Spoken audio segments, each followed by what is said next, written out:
This troubleshooting process addresses a no-flush, weak or sluggish flush, and water that runs on and will not shut off. These conditions can be caused by debris in the lower supply, low water pressure from the water supply, a malfunctioning cartridge assembly, or an actuator out of adjustment. The troubleshooting procedures are the same regardless of the Flushmate model. For these conditions, check the water supply line pressure. Insufficient water pressure can prevent the cartridge from sealing or the vacuum breaker to leak. You can determine if you have enough water pressure by shutting off the water, flushing the unit, and then disconnecting the water supply from the Flushmate. Place the end of the water supply line into a bucket and turn the water supply on for 30 seconds. You should have more than 1 gallon of water in the bucket after the 30 seconds. If the water pressure is okay, and before you reconnect the water line, check the inlet to make sure there is no debris on the screen inside the water supply inlet shank. If any debris is found, remove the screen and clean the debris off the screen. Once this has been completed, reconnect the water supply to the Flushmate, turn the water supply back on, let the Flushmate tank refill, and flush. Make sure the actuator is adjusted correctly. The push button or actuator rod can interfere with the actuator and prevent the cartridge from sealing. Too much clearance can also cause an incomplete flush. If your Flushmate unit flushes by depressing the adjuster down, the problem is usually the linkage installation.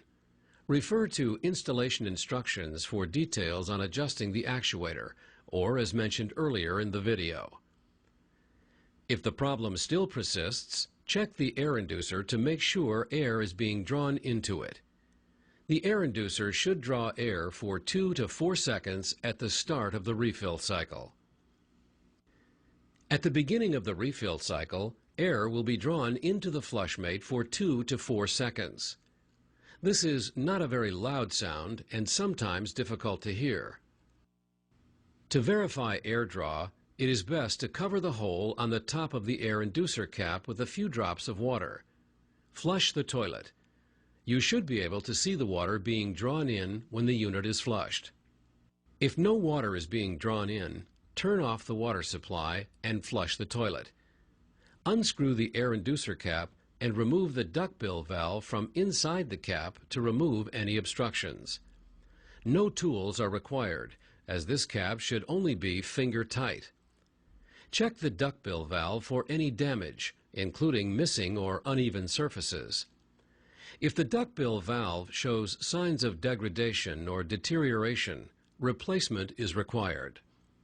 Once this is complete, insert the duckbill valve into the air inducer housing and replace the air inducer cap, making sure no tools are used, as the cap should be finger tight only.